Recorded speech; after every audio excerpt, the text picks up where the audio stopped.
Welcome back. अब market की बात कर लेते हैं। देखिए, ग्लोबल रेटिंग एजेंसी मॉरिस ने जताई है संभावना, पाक की अर्थव्यवस्था तबाह होने की संभावना है।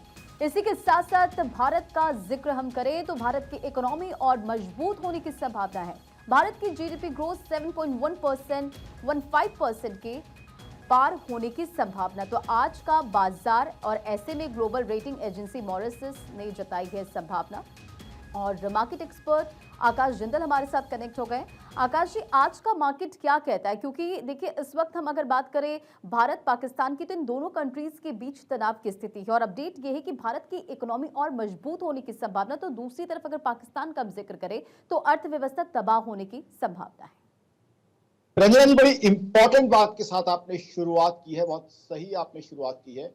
आज तक जब आकाश जिंदल हिंदुस्तान के तमाम चैनल्स पे पाकिस्तानियों को अकल का पाठ पढ़ाता था, ये पाकिस्तानियों सुन लो, 10 से 15 बिलियन यूएस डॉलर महज तुम्हारी फॉरेन एक्सचेंज है, जिसकी कोई दुनिया हस्ती भी नहीं है। जबकि हिंदुस्तान को देखो, हम 700 बिलियन डॉलर के आसपास की फॉरेक्स के साथ, फॉरेक्स रिजर्व के साथ बैठे हुए, मजबूती के साथ बैठे हुए हैं। हिंदुस्तान 9.2% की जीडीपी ग्रोथ 2023-24 का डेटा दे रहा हूं, दिखा के दुनिया में सबसे आगे बैठा हुआ है और सारी दुनिया हमारी इकोनॉमी की इज्जत कर रही है।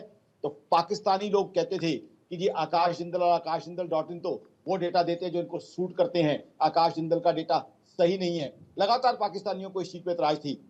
अब तो मान जाओ पाकिस्तानियों, अब तो अकल के ढक्कन खोल लो।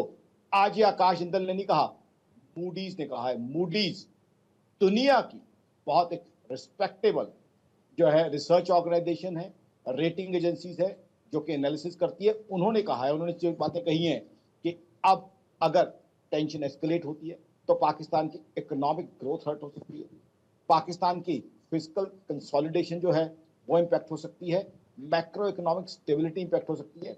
जबकि हिंदुस्तान पे कोई ज्यादा फर्क आने की संभावना नहीं है। तो मैं पाकिस्तानियों को कहना चाहता हूं, अब तो अकल के ढक्कन खोल के सुन लो, अब सुन लो अच्छे से। आकाश जिंदल की बातों में तुम्हें विश्वास नहीं आता था, बार बार जो है ये बोल रहे हैं, ये बोल रहे हैं। अब तो कान खोल के सुन लो, कानों में तेल डाल के सुन लो। तेल के अगर तुम्हारे पास पैसे नहीं है, हमें बता दो, हम भीख में भेज देंगे, कोई ऐसी बात नहीं है। और वैसे तो आधे पाकिस्तान को यही नहीं समझ आएगा कि मैक्रो इकोनॉमिक स्टेबिलिटी और फिजिकल कंसोलिडेशन होती क्या है। पढ़ाई लिखाई तो की नहीं है कभी।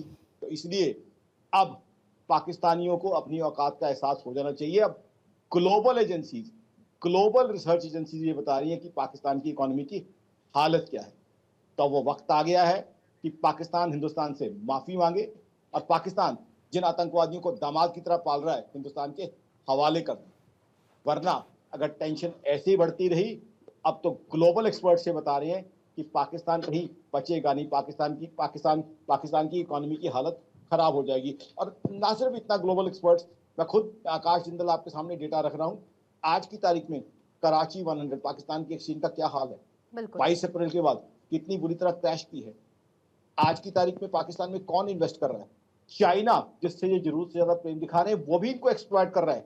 बहुत हाई रेट पे इनको लैंडिंग कर रहा है इनके सी पैक के लिए। तो कहीं ना कहीं पाकिस्तान को अब थोड़ी बहुत अक्ल से काम लेना चाहिए, ऐसा मेरा फॉर्मली मानना है। चलिए आकाश जी, बहुत बहुत शुक्रिया हमारे साथ कनेक्ट होने के लिए और मार्केट को लेकर ये तमाम अपडेट्स देने के लिए। क्योंकि देखिए, जैसे कि हमने जानकारी दी कि ग्लोबल रेटिंग एजेंसी मॉरिस ने जताई ये संभावना कि पाक की अर्थव्यवस्था तबाह होने की संभावना, दूसरी तरफ भारत की इकोनॉमी और मजबूत होने की संभावना। भारत की जीडीपी ग्रोथ का अगर हम जिक्र करें तो 7.15% के पार होने की संभावना है।